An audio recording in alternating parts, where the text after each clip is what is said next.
Hello दोस्तों, आज के वीडियो में हम यूपी डीएलएड थर्ड सेमेस्टर का सामाजिक अध्ययन का लघु उत्तरीय प्रश्न पढ़ेंगे। ये सामाजिक अध्ययन का 9वां क्लास है। पिछली 8 क्लास को हमने पढ़ लिया था और ये लघु उत्तरीय 54 क्वेश्चन को पढ़ लिया था। तो आज 55 प्रश्न से पढ़ेंगे। तो प्रश्न संख्या 55 है, उच्चतम न्यायालय के न्यायाधीशों की नियुक्ति किस प्रकार की जाती है, वर्णन करें। अथवा उच्चतम न्यायालय का न्यायाधीश बनने हेतु क्या क्या योग्यताएं होनी चाहिए। सर्वोच्च न्यायालय का हमने पढ़ लिया है पीछे, और ये उच्चतम न्यायालय का है। तो देखते हैं उत्तर। उच्चतम न्यायालय के न्यायाधीश, संविधान के अनुच्छेद 124 के अनुसार भारत के सर्वोच्च न्यायालय में एक मुख्य न्यायाधीश और 7 अन्य न्यायाधीशों की व्यवस्था की गई थी। आवश्यकता पड़ने पर संविधान ने संसद को और अधिक न्यायाधीश नियुक्त करने का अधिकार भी दिया है। संसद इस अधिकार द्वारा न्यायाधीशों की संख्या में अनेक बार वृद्धि कर चुकी है। इस समय उच्चतम न्यायालय में प्रधान न्यायाधीशों के अतिरिक्त 30 न्यायाधीश, कुल 30 और 1 31 न्यायाधीश हैं। एक जो है वो मुख्य न्यायाधीश और 30 जो है उसके अन्य न्यायाधीश, सहायक न्यायाधीश हैं। न्यायाधीशों की नियुक्ति, प्रधान न्यायाधीश व अन्य न्यायाधीश की नियुक्ति राष्ट्रपति करता है। प्रधान न्यायाधीश की नियुक्ति के लिए राष्ट्रपति सर्वोच्च न्यायालय या राज्यों के उच्च न्यायालयों के ऐसे न्यायाधीशों से जिन्हें उचित अनुभव हो परामर्श ले सकता है। प्रधान न्यायाधीश के बाद राष्ट्रपति मुख्य न्यायाधीश के परामर्श पर अन्य न्यायाधीशों की नियुक्ति करता है। 7 फरवरी 1994 में सर्वोच्च न्यायालय के एक महत्वपूर्ण निर्णय के अनुसार उच्चतम न्यायालय तथा उच्च न्यायालय के न्यायाधीशों की नियुक्ति एवं उनके स्थानांतरण के विषय में देश के प्रधान न्यायाधीश का परामर्श सर्वोपरि होगा। सर्वोच्च न्यायालय में कुल 31 न्यायाधीश हैं। सर्वोच्च न्यायालय के न्यायाधीश 65 वर्ष की आयु तक अपने पद पर बने रहते हैं। सर्वोच्च न्यायालय के न्यायाधीशों की योग्यताएं, पहला है वह भारत का नागरिक हो। दूसरा, किसी एक अथवा अधिक उच्च न्यायालयों में कम से कम 5 वर्ष तक वकालत कर चुका हो। तीसरा, वह किसी एक या अधिक उच्च न्यायालयों में 10 वर्ष तक वकील के रूप में कार्य कर चुका हो। चौथा, उसकी आयु 65 वर्ष से अधिक न हो। प्रश्न संख्या 56 है, जिला न्यायालय पर संक्षिप्त टिप्पणी लिखें। उत्तर, जनपदीय न्यायालय प्रणाली के अंतर्गत जनपद के दीवानी, फौजदारी एवं राजस्व संबंधी सभी न्यायालय और न्यायाधीश आते हैं। इन पर राज्य के उच्च न्यायालय एक प्रशासनिक नियंत्रण होता है। दीवानी न्यायालय के अंतर्गत जिला एवं सत्र न्यायाधीश, सिविल जज का न्यायालय, मुंसिफ न्यायालय, लघु वाद एवं खलीफा न्यायालय एवं न्याय पंचायत आदि आते हैं। राजस्व न्यायालय, वर्तमान में उच्च न्यायालय के अधीन राजस्व परिषदें, कमिश्नर, जिलाधिकारी, परगनाधिकारी, तहसीलदार एवं नायब तहसीलदार अदालतें होती हैं। इन अदालतों में लगान, मालगुजारी आदि के मुकदमों की सुनवाई की जाती है। न्याय पंचायत, फौजदारी क्षेत्र में सबसे निम्न स्तर पर न्याय पंचायतें आती हैं। न्याय पंचायतें 250 रुपये तक जुर्माना कर सकती हैं, किंतु वे कारावास का दंड नहीं दे सकती हैं। फौजदारी न्यायालय, उच्च न्यायालय के अधीन फौजदारी का सबसे बड़ा न्यायालय सत्र न्यायाधीश का होता है।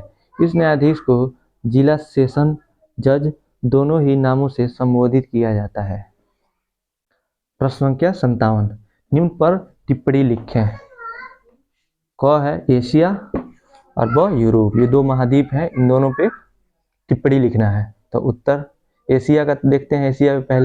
एशिया में पहला है, एशिया शब्द की उत्पत्ति हिब्रू भाषा के आंसू से हुई है, जिसका अर्थ उदित सूर्य से है। दूसरा, एशिया संसार का सबसे बड़ा महाद्वीप है। तीसरा, यहाँ विश्व की लगभग 60% जनसंख्या सर्वाधिक जनसंख्या वाला महाद्वीप निवास करती है। चौथा, एशिया में विश्व की सर्वाधिक जनसंख्या वाला देश चीन है। पांचवा, एशिया में क्षेत्रफल की दृष्टि से सबसे छोटा देश मालदीव है। छठवां, एशिया में विश्व का सर्वाधिक जनसंख्या वाला घनत्व वाला देश सिंगापुर है। सातवां, एशिया में विश्व का सबसे ऊंचा पर्वत हिमालय पर्वतमाला श्रेणी का माउंट एवरेस्ट 8,848 मीटर ऊंचा है, जो नेपाल में स्थित है।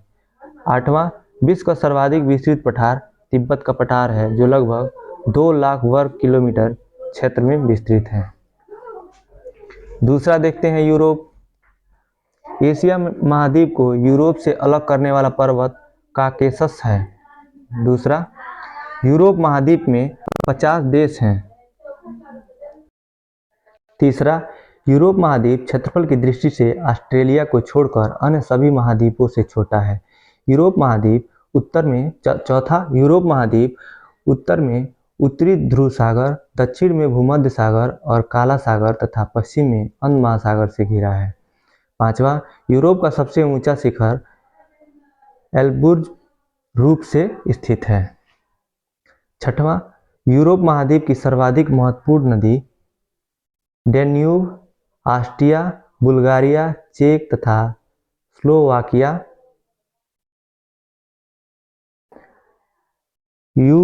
यूगोस्लाविया और रोमानिया से होकर बहती हुए यूक्रेन की सीमा के निकट काला सागर में गिरती है।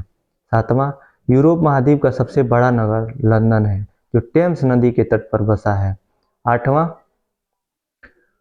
पो नदी को इटली की गंगा कहा जाता है। नौवां, यूरोप के अधिकांश देश को 3 ओर से सागरों द्वारा घिरा होने के कारण प्रायद्वीपों का महाद्वीप कहा जाता है। 10वां, यूरोप का रोटी की डालिया कहलाता है। यूरोप का यूक्रेन गणराज्य यहाँ पे है, यूरोप का यूक्रेन गणराज्य विश्व का प्रमुख गेहूं उत्पादक क्षेत्र है, जो विश्व का अन्न भंडार या रोटी की डलिया कहलाता है। 11वां, पेरिस को विश्व का सबसे सुंदर नगर माना जाता है। 12वां, फ्रांस को सूरा और सुंदरियों का देश कहा जाता है, क्योंकि शैंपेन शराब विश्व में सबसे अधिक फ्रांस में मिलती है। 13वां, यूरोप के फिनलैंड को झीलों का देश कहते हैं। 14वां, इटली को यूरोप का भारत कहा जाता है, क्योंकि यह भी भारत की तरह कृषि प्रधान देश की श्रेणी में आता है। 15वां, स्विट्जरलैंड को यूरोप का खेल मैदान कहा जाता है। ये सारे पॉइंट हैं यूरोप के। प्रश्न संख्या 58,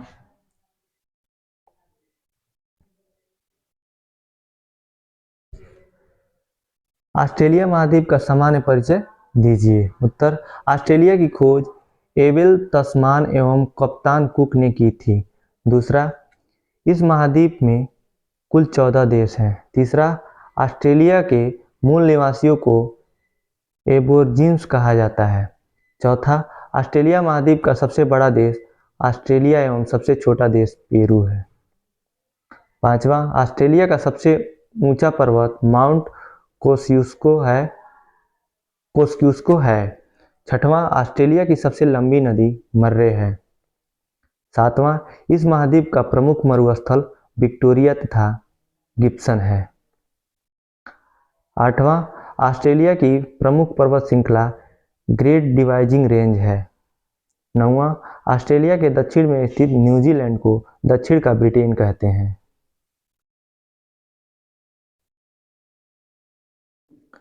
10वां, न्यूजीलैंड में एमू और कोका वर्रा नामक पक्षी पाए जाते हैं। 11वां, ऑस्ट्रेलिया को प्यासी भूमि का देश कहा जाता है। ये सारे पॉइंट है ऑस्ट्रेलिया महाद्वीप के बारे में। नेक्स्ट देखते हैं 59 नंबर, उष्णकटिबंधीय जलवायु की विशेषताएं बताइए। उत्तर, पहला, वर्ष भर मूसलाधार एवं अत्यधिक वर्षा का होना। दूसरा, लगभग संपूर्ण वर्ष अपेक्षाकृत उच्च तापमान। तीसरा, वर्ष भर उष्णार्द्र जलवायु का पाया जाना। प्रश्न संख्या 60 है, दक्षिणी अमेरिका महाद्वीप का सामान्य परिचय दीजिए।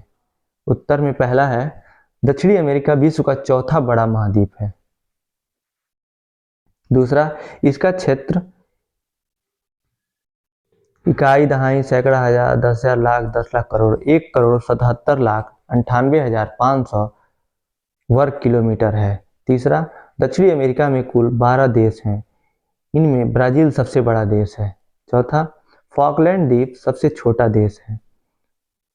पांचवा, सबसे ऊंचा पर्वत ओनस डेल सेलेडो है। छठवां, दक्षिणी अमेरिका का सबसे बड़ी नदी अमेजन है। सातवां, वेनेजुएला में स्थित एंजिल नामक झरना विश्व का सबसे बड़ा झरना है। आठवां, एंडीज विश्व की सबसे लंबी पर्वतमाला है। लंबी पर्वतमाला मतलब ऊंची नहीं है, लंबी है, मतलब क्षेत्र में लंबी है, लंबाई में लंबी है। प्रश्न संख्या 61, डुप्ले की नीति पर प्रकाश डालिए। उत्तर, फ्रांसीसी गवर्नर डुप्ले ने भारत में अपना राज्य स्थापित किया था। परिणाम स्वरूप फ्रांसीसियों एवं अंग्रेजों के मध्य 3 युद्ध हुए। अंत में 1760 ईस्वी में वांडीवास के युद्ध में अंग्रेजों ने फ्रांसीसियों को बुरी तरह परास्त कर दिया। 1763 ईस्वी में यूरोप में पेरिस की संधि के बाद ही सप्तवर्षीय युद्ध समाप्त हो गया और अंग्रेजों की शक्ति में लगातार वृद्धि होती चली गई। धीरे धीरे भारत में वह एकमात्र यूरोपीय शक्ति के रूप में रह गई और उन्होंने भारत पर अनेक वर्षों तक शासन किया। प्रश्न संख्या 62, प्रथम कर्नाटक युद्ध तथा तृतीय कर्नाटक युद्ध पर प्रकाश डालिए। उत्तर, व्यापारिक प्रतिस्पर्धा को लेकर अंग्रेज तथा फ्रांसीसियों के बीच संघर्ष हुआ था। ये दोनों शक्तियां कर्नाटक के मामले को लेकर एक दूसरे पर सर्वोच्चता स्थापित करने का प्रयास करने लगे।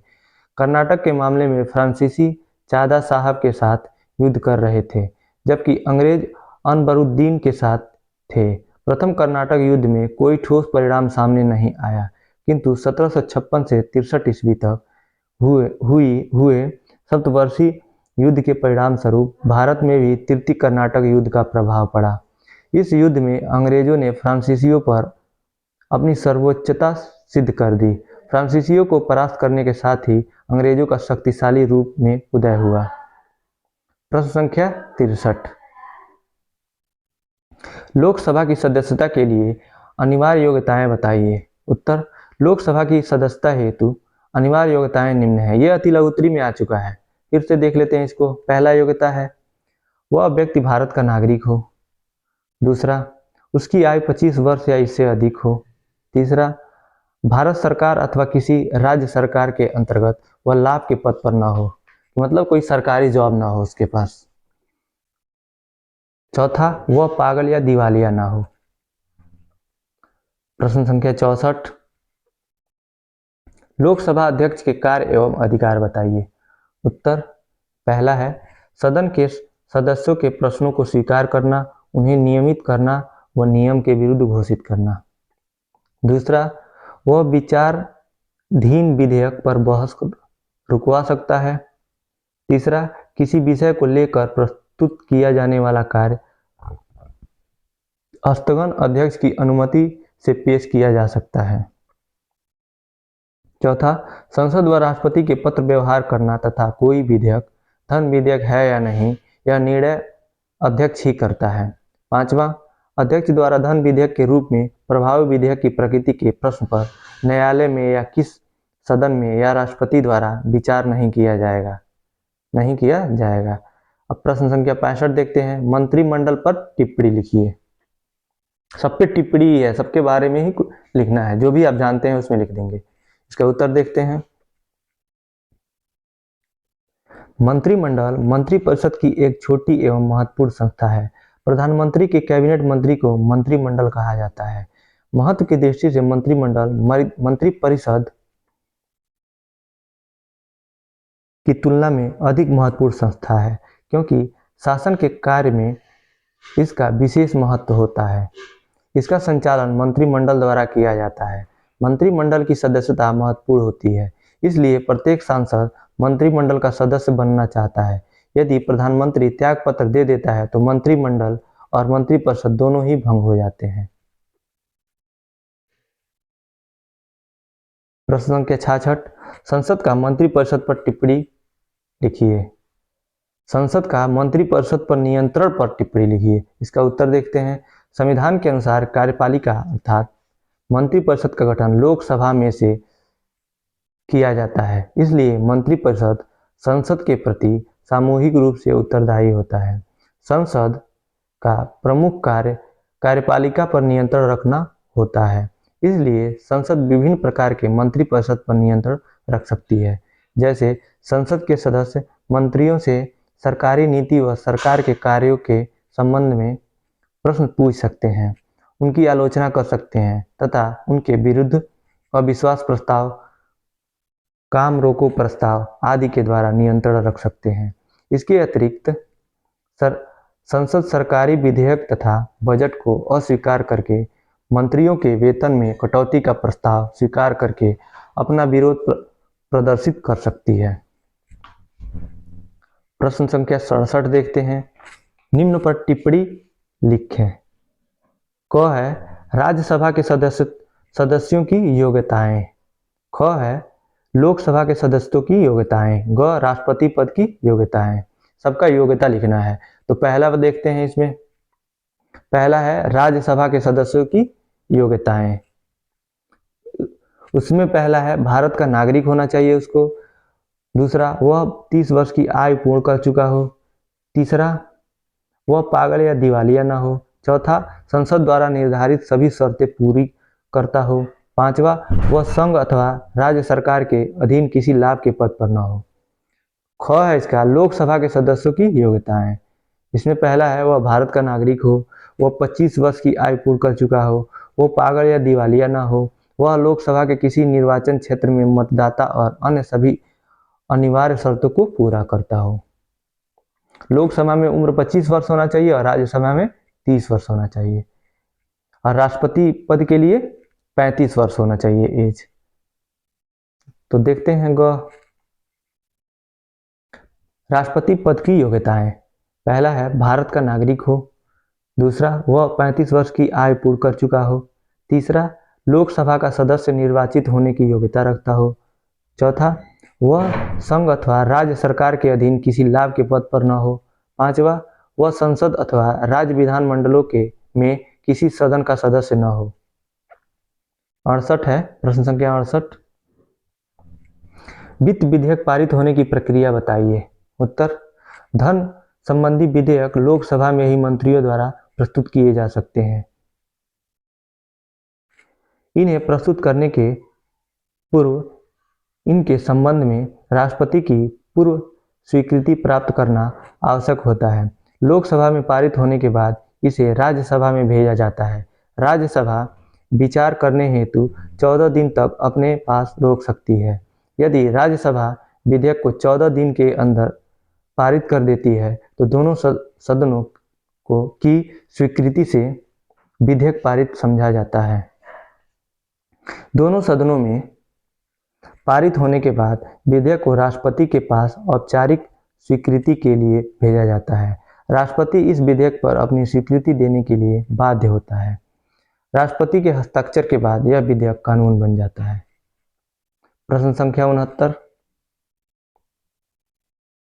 राष्ट्रपति का चुनाव कैसे होता है? उत्तर, भारतीय संविधान के अनुच्छेद 54 के अनुसार राष्ट्रपति का निर्वाचन मंत्रिमंडल द्वारा किया जाता है, जिसमें निम्न सदस्य होते हैं। पहला, संसद के दोनों सदनों के निर्वाचित सदस्य। दूसरा, राज्यों के विधानसभाओं के निर्वाचित तथा संघीय राज्य क्षेत्रों की विधानसभाओं के निर्वाचित सदस्य सम्मिलित होते हैं। राष्ट्रपति का निर्वाचन आनुपातिक प्रतिनिधित्व प्रणाली एवं मतगणना के आधार पर संक्रमणित मत पद्धति के अनुसार होता है। मतदान गुप्त होते हैं। राष्ट्रपति चुनाव के विजय प्राप्त करने के लिए एक निश्चित संख्या में मत प्राप्त करता है, जिसे निर्वाचन कोटा कहा जाता है। निर्वाचन कोटा क्या होता है? इसका फॉर्मूला होता है दिए गए मतों की संख्या बटे निर्वाचित होने वाले प्रतिनिधियों की संख्या धन 1। राष्ट्रपति के निर्वाचन में ऐसी विधि अपनाई गई है कि संसद के सदस्य की कुल संख्या एवं राज्यों की विधानसभाओं के सदस्यों की संख्या लगभग बराबर होती है। प्रश्न संख्या 70 है, प्रधानमंत्री की नियुक्ति किस प्रकार की जा सकती है, स्पष्ट करें। इसका उत्तर है, प्रधानमंत्री की नियुक्ति राष्ट्रपति द्वारा की जाती है। सामान्य रूप से वह लोकसभा के बहुमत दल के नेता को ही प्रधानमंत्री के पद पर चुनता है, किसी दल को लोकसभा में बहुमत न प्राप्त होने की स्थिति में वह उस व्यक्ति को प्रधानमंत्री पद पर नियुक्त करता है जिसे लोकसभा का बहुमत प्राप्त होता है। प्रधानमंत्री संसद के किसी भी सदन का सदस्य हो सकता है। प्रश्न संख्या 71, उष्ण मरुस्थलीय प्रदेश से क्या समझते हैं? इनका विस्तार किन किन महाद्वीपों में है? इसका उत्तर देखते हैं। उष्णकटिबंधीय प्रदेशों में वर्षा न के बराबर होती है। यह महाद्वीपों के पश्चिमी भाग में 15 डिग्री से 30 डिग्री अक्षांशों के मध्य स्थित है। उष्ण मरुस्थलीय प्रदेश का विस्तार अफ्रीका महाद्वीप में सहारा और कालाहारी, उत्तरी अमेरिका में कोलोरेडो और अरिजोना, दक्षिणी अमेरिका में अटाकामा, एशिया में अरब और थार तथा ऑस्ट्रेलिया में पश्चिमी भाग में है।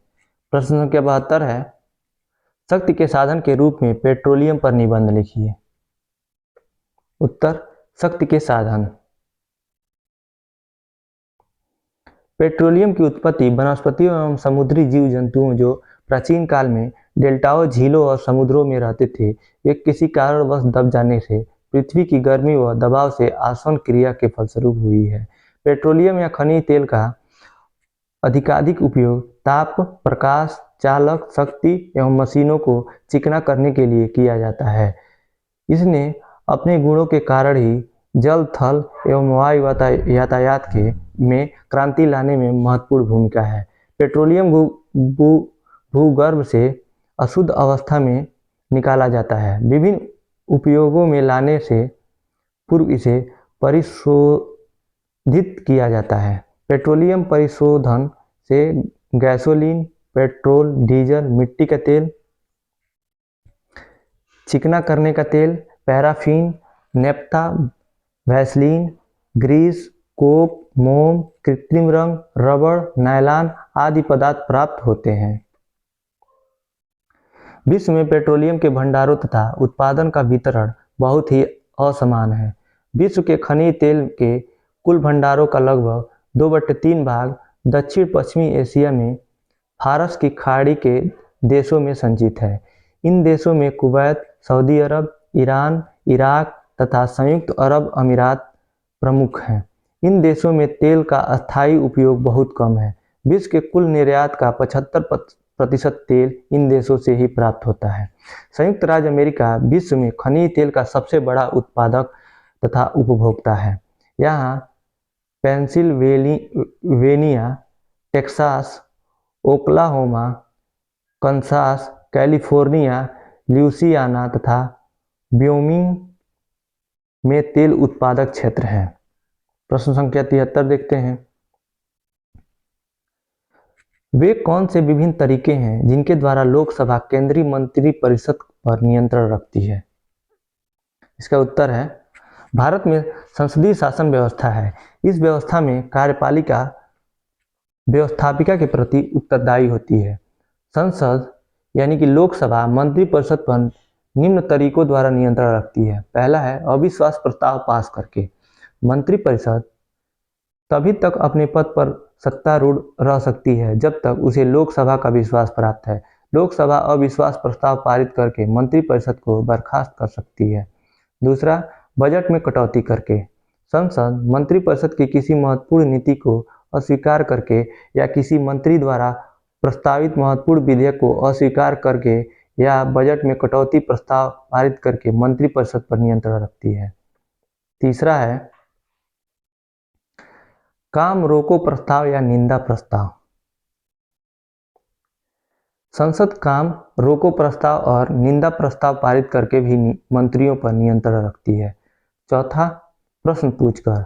संसद सदस्य मंत्रियों से उनके विभागों के संबंध में प्रश्न पूछ सकते हैं। प्रश्न संख्या 74 है,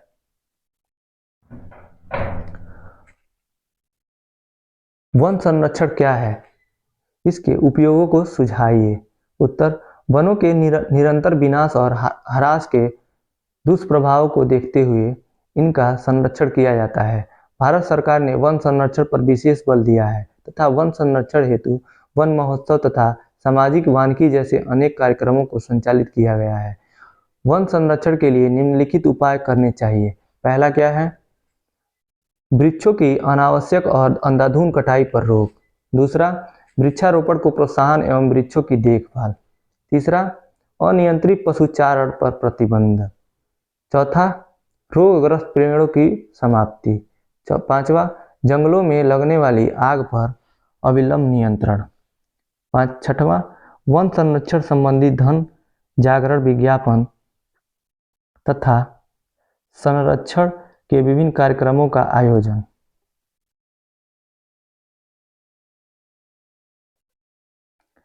प्रश्न संख्या 75 है,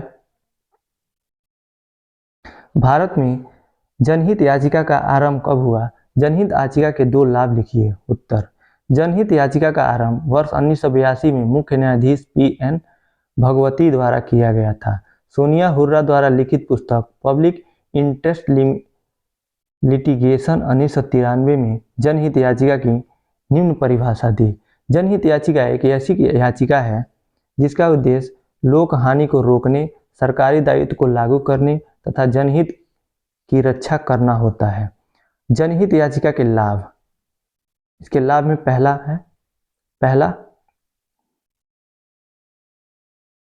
जनहित याचिकाएं ऐसी याचिकाएं होती हैं जिन्हें समान हित में पीड़ित व्यक्ति के बदले अन्य व्यक्ति या समाज सेवी संगठन न्यायालय में दायर कर सकते हैं। दूसरा है, यह व्यवस्था देश के सामाजिक एवं आर्थिक रूप से पिछड़े वर्गों के लिए उपलब्ध कराई गई है जिससे उन्हें न्याय मिल सके। इन याचिकाओं के कारण ही न्यायालय ने पर्यावरण जैसे मुद्दे से लेकर राजनीतिक भ्रष्टाचार तक के मामलों पर अपना निर्णय सुनाया। प्रश्न संख्या 76 से हम लोग कल देखेंगे। आज ये रहे 75 तक और कल ये लघु त्रिक क्वेश्चन खत्म हो जाएगा, यानी राजन सीरीज खत्म हो जाएगा सामाजिक अध्ययन को। तो कैसा लगा आपको वीडियो ये आप कमेंट बॉक्स में बता सकते हैं।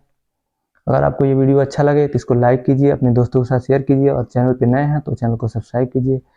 बहुत बहुत धन्यवाद दोस्तों वीडियो को देखने के लिए।